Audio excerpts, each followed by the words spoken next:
जय जिनेन्द्र। जो जन्म दे वो माँ होती है, जो जन्म दे वो माँ है, जो अनुशासित जीवन का अनुशासन दे वो सासू माँ है, जो जीवन का अनुशासन दे वो सासू माँ है। जिसके पास जीवन के 20-22 साल रहना है वो माँ है, जिसके पास जीवन के 20-22 साल रहना है वो माँ है, और जिसके पास जीवन के अंतिम श्वासों तक रहना है वो सासू माँ है, वो सासू माँ है। जिसके पास हम खुलकर बात करते हैं वो माँ है, जिसके पास हम खुलकर बात करते हैं वो माँ है, और जिसके पास हम मर्यादा में रहते हैं, जो हमें अनुशासित करती है वो सासू माँ है। माँ ने जीवन दान दिया, माँ ने जीवन दान दिया तो सासू माँ ने जीवन साथी दिया, तो सासू माँ ने जीवन साथी दिया।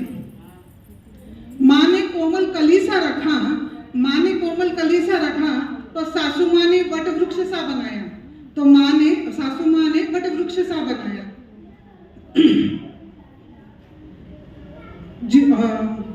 माँ ने सुख में जीना सिखाया, माँ ने सुख में जीना सिखाया तो सासू माँ ने दुख में भी जीना सिखाया, तो सासू माँ ने दुख में भी जीना सिखाया।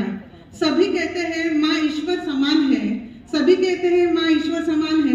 मैं कहती हूँ सासू माँ भी गुरु समान है, मैं कहती हूँ सासू माँ भी गुरु समान है, क्योंकि सासू माँ है वो है जो हमें जीवन को, हमारे जीवन को अनुशासित बनाती है। हमारा जीवन अनुशासन प्रिय चले उसमें हमारा सहभाग होता है।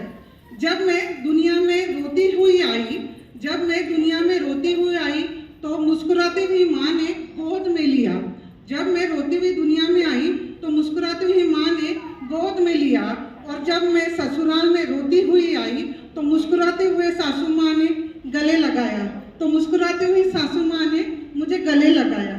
तो इसीलिए कहती हूँ सासू माँ जो है वो गुरु समान है, सासू माँ जो है वो गुरु समान है। तो चलिए हम बढ़ते हैं कहानी की ओर। कहानी